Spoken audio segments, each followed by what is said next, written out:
Good morning, dear students. This is a third lecture on the chapter The Making of the National Movement 1870s and 1947.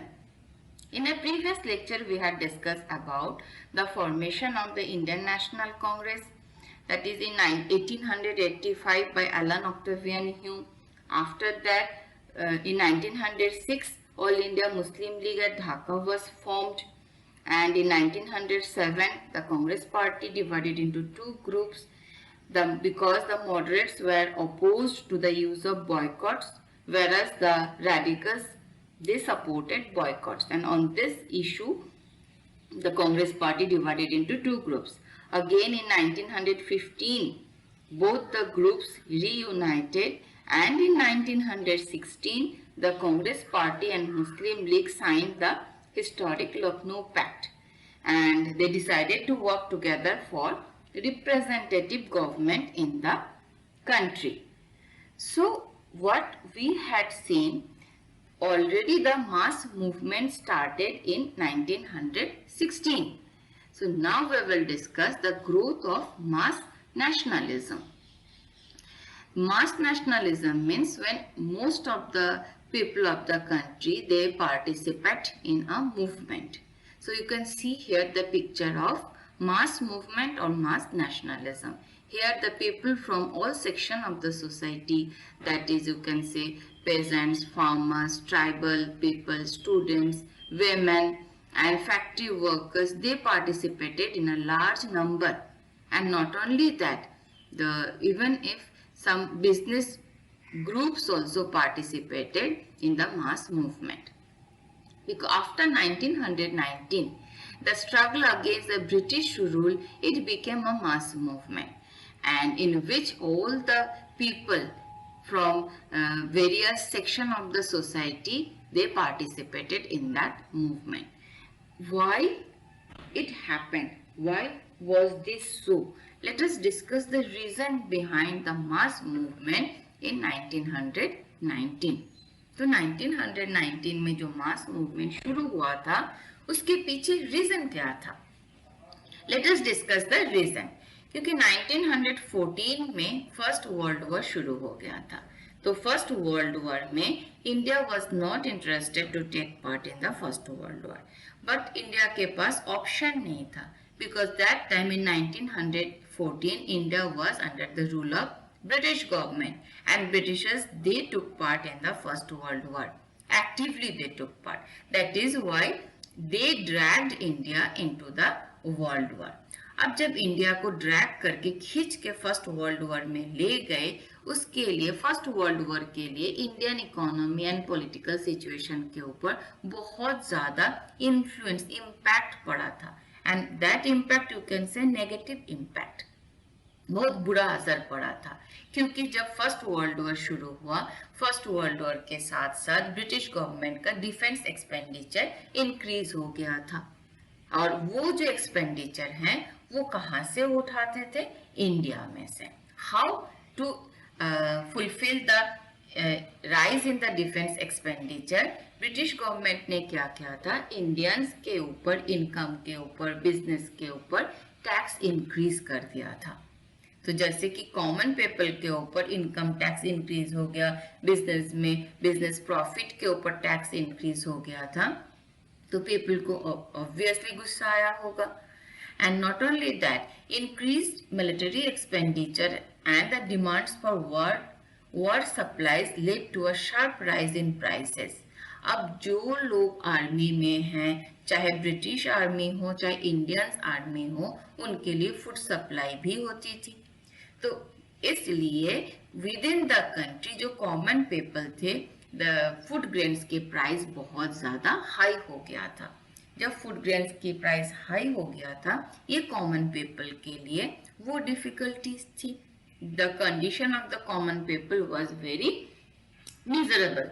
And not only that, जब war खत्म होने के बाद जिनको जब, और not only the to expand the war led the British to expand the army. War में ज्यादा से ज्यादा सोल्जर की जरूरत थी. आर्मी की जरूरत है, तो इसलिए ब्रिटिश गवर्नमेंट ने आर्मी को एक्सपेंड किया था और विलेजर्स को जबरदस्ती आर्मी में ज्वाइन करवाया जाता था। तो villagers they were not interested to join in the army, but they did not have any option, उनको जबरदस्ती रिक्रूट करवाया जाता था। तो उसके बाद जब फर्स्ट वर्ल्ड वॉर खत्म हुआ 1918 में, फर्स्ट वर्ल्ड वॉर के बाद जब बहुत सारे सोल्जर्स वापस आए थे विलेज में, तो दे वर वेरी डिसअपॉइंटेड, वो बहुत ज्यादा ब्रिटिश रूल के अगेंस्ट में वो डिसअपॉइंटेड थे, डिसकंटेंटेड थे, क्योंकि उनको लगा था, they felt that how the Britishers they exploited the Indians in the first world war. और साथ ही साथ एक और इवेंट हुआ था वर्ल्ड में, तो उस टाइम रशिया में 1917 में रशियन रेवोल्यूशन वॉज देयर। तो रशियन रेवोल्यूशन के बारे में इंडियंस ने भी सुना था, और ये भी सुना था कि रशिया में the people they were fighting for the right of workers and pageants, workers and pageants के राइट के लिए रशिया में लोग लड़ रहे थे। जो रशिया में जार था, किंग था, उसके अगेंस्ट में। So it highly inspired the Indian nationalist. The Russian Revolution highly inspired the Indian nationalist to start a mass movement. Mass movement शुरू करने के लिए वो highly impressed थे. So that those were the reason behind the mass movement. Let us see the next point, that is the advent of Mahatma Gandhi. You can see the picture of Mahatma Gandhi, and you know that Gandhi ji born on 2nd October 1869 at Porbandar, Gujarat. उन्होंने law की पढ़ाई की थी England में, उसके बाद वो south Africa में गए थे प्रैक्टिस करने के लिए, लॉ की प्रैक्टिस करने के लिए, and there he stayed for 20 years।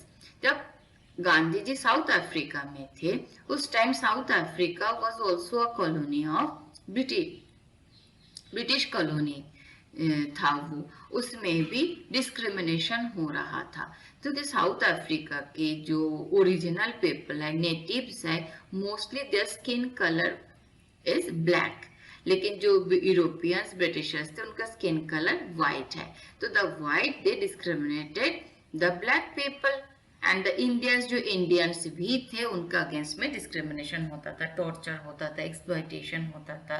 तो गांधी जी ने वहां पे स्ट्रगल किया था against the racial discrimination in south Africa.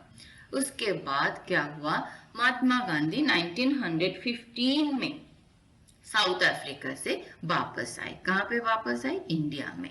जब महात्मा गांधी इंडिया में वापस आए तो उन्होंने देखा इंडिया में भी सेम कंडीशन है, इंडिया में भी the Britishers they were exploiting the Indians, they were discriminating the Indians. So what happened, तो गांधी जी शुरुआत की दिन में ड्यूरिंग द इनिशियल ईयर्स, तो वो पूरे इंडिया में ट्रैवल करना शुरू किया था। Why? To know the people of India, to understand the people, their needs, the overall situation of India, लोग क्या चाहते हैं, क्या सिचुएशन है, ये असेस करने के लिए, मेजर करने के लिए, क्योंकि कोई भी मूवमेंट अगर आप शुरू करते हो, before starting any movement you should assess the situation. जब तक सिचुएशन को आप असेस नहीं करेंगे तब तक वो मूवमेंट सक्सेसफुल नहीं होगा। So that is why before starting the movement, Gandhi ji, he traveled throughout the country to understand the people, their needs, their demand and overall situation. अब during this tour वो बहुत सारे लोगों के साथ उनकी फिर इंट्रोडक्शन भी हुआ था। रिच पीपल हैं, हिंदूज हैं, मुस्लिम्स है, पारसीज है, Christian, Gujarati, Tamil, north Indian, upper caste, lower caste, सभी अलग अलग तरीके के लोगों के साथ वो मिले, फिर लोगों को समझा उन्होंने। During this period Gandhi ji घूमते घूमते बिहार में गए। बिहार में चंपारण में जो इंडिगो प्लांटर्स के अगेंस्ट में ब्रिटिशर्स एक्सप्लॉइट अगेंस्ट में और ब्रिटिशर्स जो एक्सप्लॉइटेशन कर रहे थे इंडिगो फार्मर्स का, उसके अगेंस्ट में भी चंपारण में उन्होंने मूवमेंट किया। फिर आए गुजरात में, खेड़ा डिस्ट्रिक्ट ऑफ गुजरात, अहमदाबाद में भी उन्होंने मिल वर्कर्स के लिए फाइट किया था। ये 1918 में।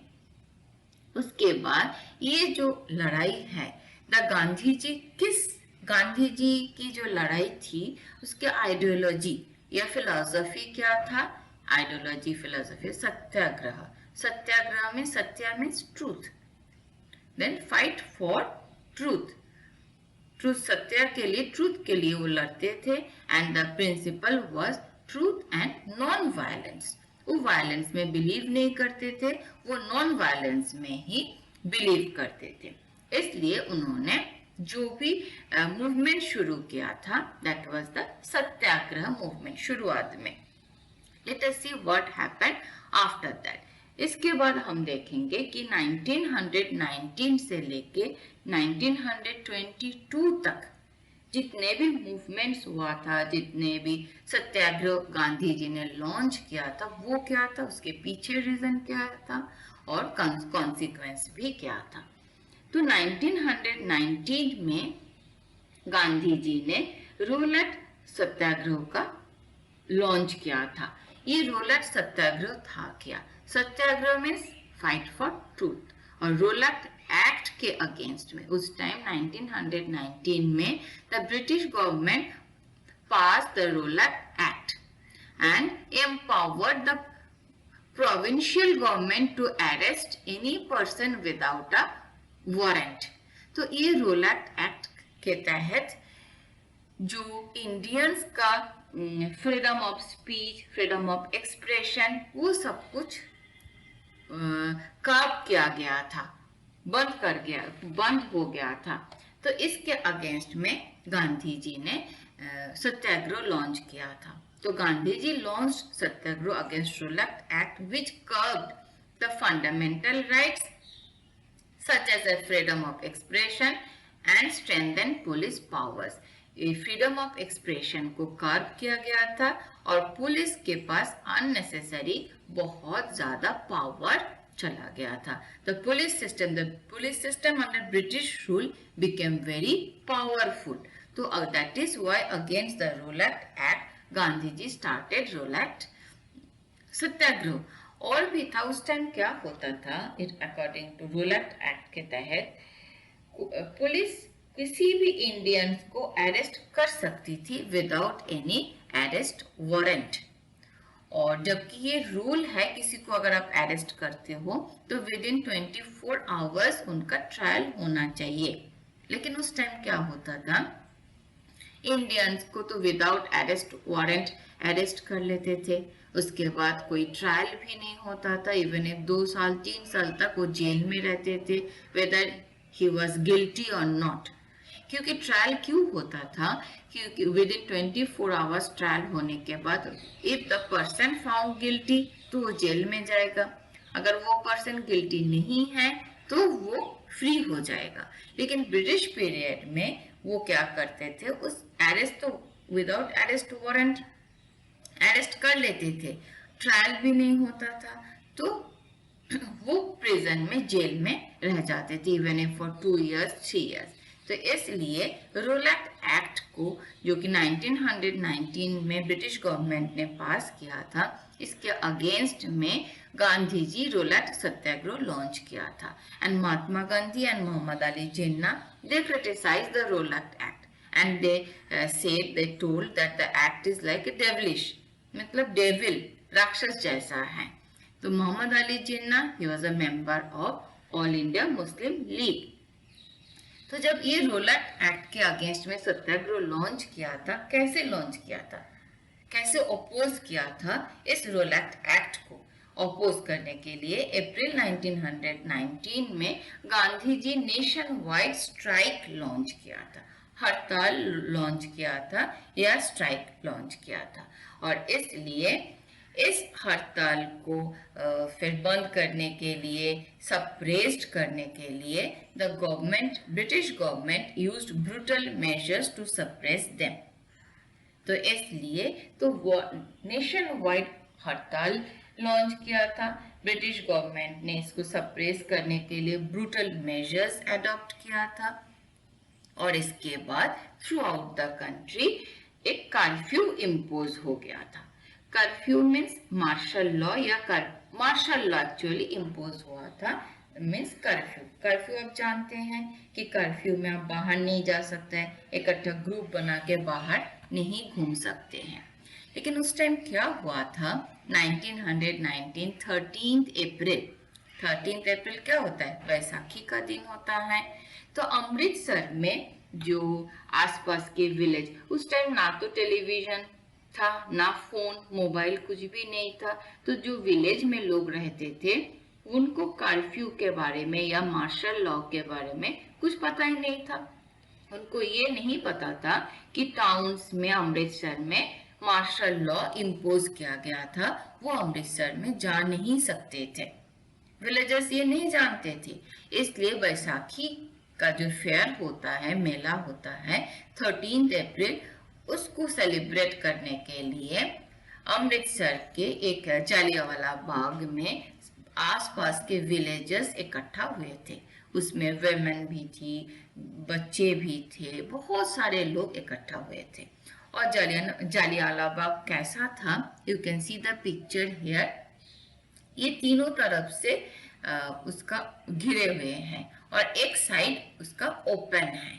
तो जब लोग जालियांवाला बाग में इकट्ठा हुए थे टू सेलिब्रेट द बैसाखी, उस time General Dyer, he was the British officer, he entered Jallianwala Bagh, he locked the entry point को लॉक किया और जितने भी लोग थे irrespective of men women children, उनके ऊपर फायरिंग शुरू कर दिया था।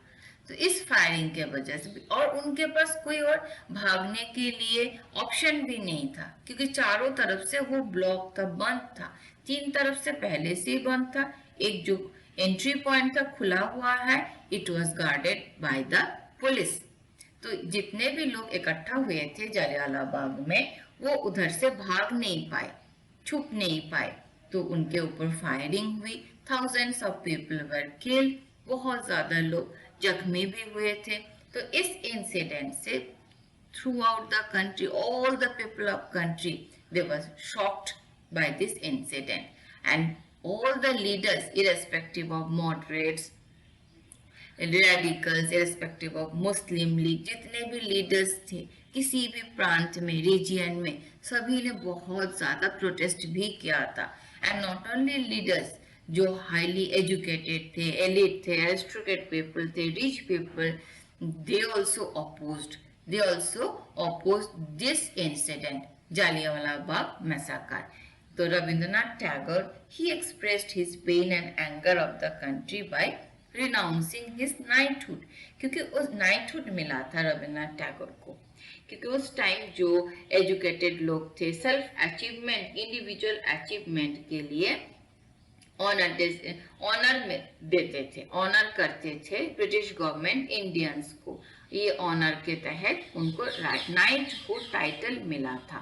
तो रविंद्रनाथ टैगोर ने सोचा कि आप मेरे कंट्री के लोगों के ऊपर इतना ज्यादा टॉर्चर करते हो, उनके ऊपर आप फायरिंग कर रहे हो, इनोसेंट पीपल के ऊपर, वेमेन चिल्ड्रन भी थे, उनके ऊपर फायरिंग कर रहे हो, thousands of people were killed, तो आपका दिया हुआ ये नाइटहुड मुझे नहीं चाहिए। ये one type of insult of the British government, क्योंकि आपको अगर कोई गिफ्ट देते हैं, उस गिफ्ट को अगर आप डिनाई करते हो, means you are insulting that person. तो similarly to insult the British government, Rabindranath Tagore ने नाइटहुड भी रिनाउंस किया था, रिजेक्ट किया था उस time. And he was a Nobel laureate also. Rabindranath को आपको do you know, Rabindranath Tagore को नोबेल प्राइज मिला था 1913 में, नोबेल प्राइज मिला था फॉर हिज वर्क्स। गीतांजलि के लिए रविंद्रनाथ टैगोर को नोबेल प्राइज मिला था। And one more interesting thing I want to share with you, ये जो रविंद्रनाथ टैगोर आप देख रहे हो ना, Tagore actually he was not Tagore, he was Rabindranath Thakur. But Thakur, ये ब्रिटिशर्स ये ठाकुर प्रोनाउंस नहीं कर पाते थे, तो जब वो ठाकुर को प्रोनाउंस नहीं कर पाते थे तो उन्होंने ठाकुर को टैगोर बना दिया। उसके बाद से रविंद्रनाथ टैगोर हो गया है, एक्चुअली उनका नाम है रविंद्रनाथ ठाकुर।